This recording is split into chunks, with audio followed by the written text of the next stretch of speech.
Hello and welcome back to IndustryBroadcast.com for audio article number 94. Today's audio article is written by Lee Winder, who is currently the technical manager for Blitz Arcade, which is a division of Blitz Game Studios in the United Kingdom. Blitz Arcade currently specializes in downloadable and short session games specifically for the Xbox Live Arcade and Sony's PSN, though they do work with the Wii and various portals for the PC platform. For all of Lee's articles, you can check out his blog by going to www.spreetree.net. Audio article number 94, titled Continuous Integration, Shaky Foundations, written by Lee Winder and read aloud by Ryan Wienko on the 6th of April, 2009. Continuous integration, build processes, and testing are all very important parts of the development process, whether it's a AAA game, small arcade title, or a set of middleware. It's only really been in the last couple of years that it's gone mainstream in the industry, but it has been used for decades in various forms throughout the IT industry. Shaky foundations. The best place to start is to describe the situation we have before even start looking at the CI process, so that we know at least that we have a problem to solve. So imagine we have a game in development, let's call it Super Space Fighter 7, that it's being developed for the Live Arcade PSN and it will be released on the PC via Steam. It is being created by 5 programmers, 3 artists, 2 designers, and is going to be simultaneously released on all platforms, so each milestone requires builds on all 3 platforms with no scope to leave a build behind for later. Development kits are expensive, so to keep costs down we have 2 PS3 dev kits, both for the lead PS3 programmer, 3 Xbox 360 kits, and the final programmer works solely on the PC. This means that if one of the Xbox 360 programmers changes some code, they have no way of testing or compiling, if time is an issue, the code on the PS3, so the lead PS3 programmer is going to spend a large amount of time making other people's code work on his platform, especially as the different compilers all have their own quirks. This is also the case for the PC developer and any changes that are not tested on the Xbox 360. For testing purposes, each programmer will have custom code on their machine, usually wrapped in an if-def end block, that, if not removed, could be checked in, and if a build is done on their machine, this code could find its way into the finished product. So, come milestone day, usually a Friday, it is someone's responsibility to bring together everybody's work for that month, starting by simply making it all compile, then testing the game so that it doesn't contain any serious crash or gameplay bugs. Since this can be a long process, people have avoided updating their local copies for the past month because they don't want to be stopped in their tracks, so this is made even more difficult as code will simply be out of step with each other. So to make it easier, we'll start the build on Wednesday so it isn't such a rush, but that means that we do lose almost 3 solid days of development. Some people will try to ease this process by doing weekly builds rather than monthly builds, but you will still have the same problem, just spread a little bit thinner. Now, this is fine for programmers, but what about the designers or the artists? They need constantly updated builds so that they can test their new features or see how their new assets sit in the game. But because people don't want to stop working to create a new build, the artists will simply be given whatever build is on the nearest programmer's machine, or if they need a specific person's change, then they have to pester them for another build so they can continue work. So the work of the designers and the artists is almost never tested on a real build, which also means that it might have to be manually brought together when a new build is produced. QA are also at a disadvantage. What is the point of stress testing a game when it is not actually the complete product? Which means testing can only kick off at the end of the milestone month, and that build will be out of date before they even start. So what we end up with here is a process where the real game is never really seen until it is really needed, and if there are serious problems in there, they simply are not seen until it's too late. Since everybody is literally using a custom build of the game every day, no one has a full picture of where the title is, how stable it is, and most importantly, how fun it is to play. And this is where continuous integration comes into its own. Continuous integration, the benefits. When you integrate a product, that means taking a snapshot of its current state and building it into a working piece of software. This can involve building the latest code base, the assets of the game, and anything else you might need. Continuous integration, or CI for short, is the process of building a project and its assets consistently throughout the day or at various points of a project's lifecycle. It also means automating this process as much as possible. These integration systems can come in all shapes and sizes, but regardless of what you do and how you do it, you should start to see the benefits very quickly, and as you continue to develop it, those benefits will become more and more pronounced. In the first part of this article, I looked at what a standard development process would look like when CI wasn't used. Before I move on to discussing the various systems used at Blitz Arcade, I wanted to cover what the ideal set of outcomes should be when a good CI system is in place. Reducing risk. Before the project is being constantly built and integrated to different levels of completeness, defects in the code are found and fixed sooner. This reduces risk because the majority of the problems are fixed by the time build day comes around, rather than on the day itself. It becomes much easier to create complete builds of the project because they are done more often, and usually on a daily basis rather than every 2 or 4 weeks. Most developers have their own setups on their machine. Because the build is done on a specific CI or build machine, it reduces dependencies on specific hardware setups. Reducing repetitive tasks. Human error will always be a problem in manual systems, and that is not going to change anytime soon. Putting the majority of what is usually the same process being run again and again in the hands of an automated system allows developers to concentrate on what they are good at, high-level tasks that involve making the game a better experience. Generating usable software continually. At any point in time you can create a usable build, meaning that designers and artists do not have to pester anyone for a new version. Depending on the type of system being run, a new build should always be available when needed, and this will be as up-to-date as possible. Better project visibility. You always have a good idea of the state and stability of the project, meaning you know how long it's going to take to create stable builds, what the current problems are, and where the issues lie. It increases confidence in the build and the project because you always have the latest build of the project at hand, not a half-built, half-up-to-date version on various different machines. This all allows you to make better decisions because you are more confident when you say how long it'll take to implement new features, optimize the process, or make staffing changes. Continuous integration, the crucial parts.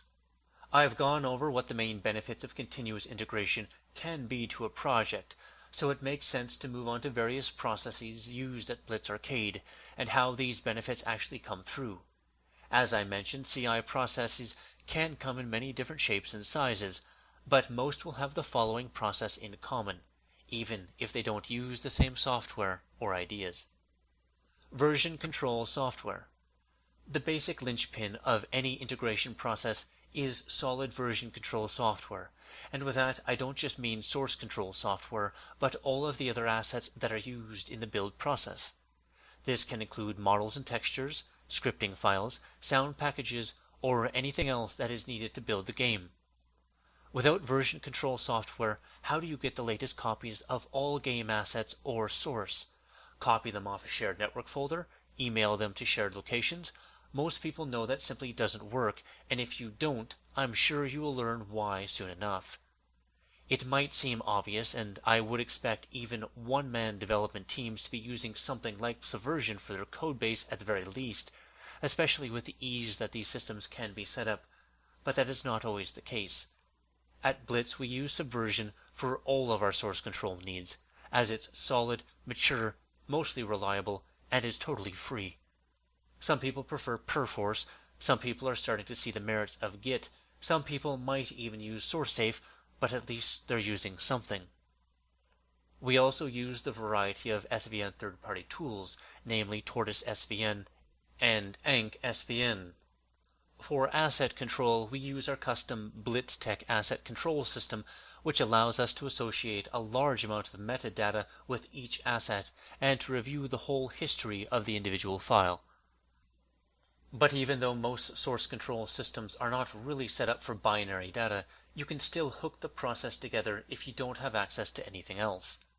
By using these tools, we can backtrack to any point in time and see the project as a whole, get the most up-to-date content that is required for the entire game, and review changes across every asset in the game, all with just a click of a button.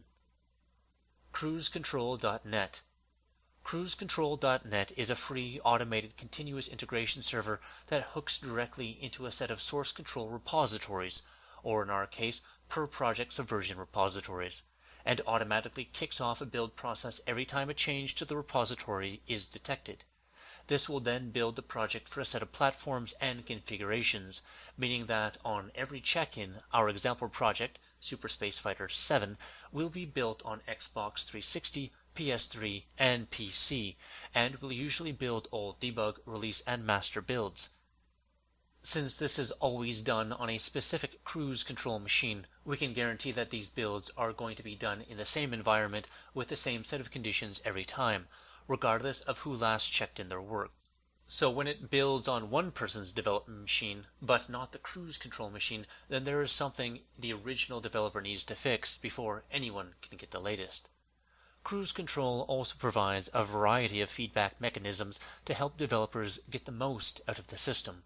This CruiseControl.net system tray allows specific notifications if a build breaks on check-in, which then allows the users to see the build output and find a solution before checking anything else in. Since this is constantly running in the background, developers are always informed when a build breaks. So at the most basic level, we have a system that is totally version controlled, meaning we can step back to any point in time of the project's lifecycle, and a project's code base that is continually built throughout the day, meaning we now know if we even have a project that compiles from the off. While this is a great start, cruise control as it stands still has problems, namely the time it takes to build a project. Our example project has 9 different combinations to build, and that fact that broken builds can still be left unchecked if the developers miss the notifications. So let's now check and cover how we can extend cruise control to improve the notifications, speed up the process, and to track various build stats that are happening throughout the day. Continuous integration, extending cruise control. CruiseControl.net in the CI process is pretty much one of the most important parts of the whole system. Out of the box, CC.net is pretty useful, but it can easily be extended. So let's cover how we use CC.net and what we have done to get a bit more out of it. Turnaround time. The biggest problem with cruise control is the time it takes to report a new and, more importantly, broken build. At the start of a project, this can be a quick turnaround, but later when we have masses of code, more platforms, and more build configurations, it can quite easily take hours to complete a full build. Since no one should be going home on a non-green build, this either means that they stay in the office till late, or they don't check in after 2 p.m. None of these are suitable solutions. The quickest thing we do is reduce the number of configurations we build. The profile configuration, which is rarely used by anyone, can often be removed, along with full debug builds, since these builds actually become unplayable near the end of the project anyways. We can also cut down on the number of platforms. A game might be destined for the PS3, but it will probably start life on a PC. Once everybody has finally moved onto the target platform, a whole platform plus its configurations can be removed. Finally, we never do a rebuild on cruise control.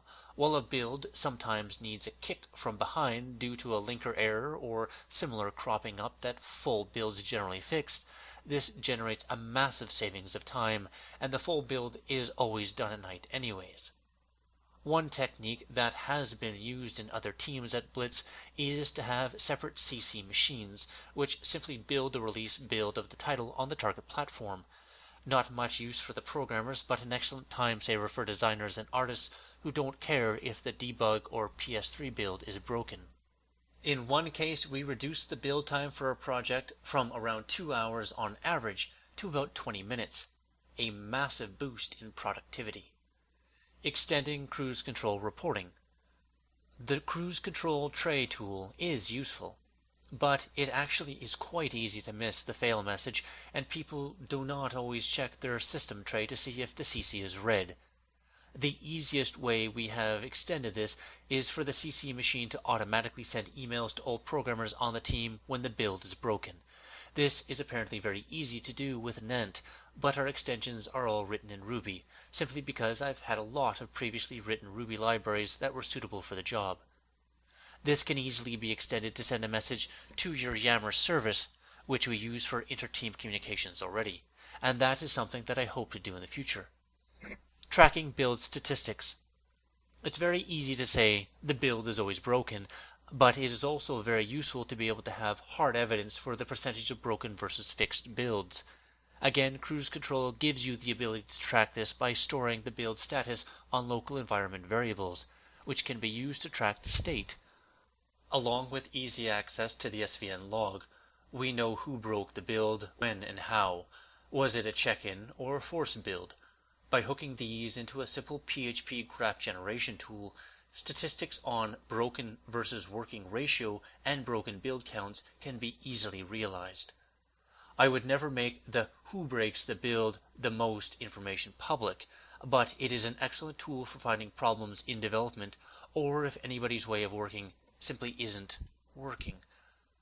Obviously, Cruise Control can have its limitations. Multiple projects, dependencies, and configurations can soon add up, and no amount of tweaks and omissions can stop this. Once the feedback loop is redundant due to simply taking too long, Cruise Control can lose its impact, and other methods need to be used to bring it back on track. For example, at its worst case, some projects can take over 4 hours to complete a set of dependent builds. If you are right at the end, which unfortunately I am, the amount of information being given to you is dramatically limited. But we have made changes which mean this delay still takes place, but other information from the CC machine is fed back much quicker, meaning it becomes useful once again. And that concludes audio article number 94. Once again written by Lee Winder, whose blog can be found at spreetree.net. As always, we recommend that you check back frequently with industrybroadcast.com, as we do our very best to update the site on a regular basis, bringing the collective insight of the gaming industry to your ears.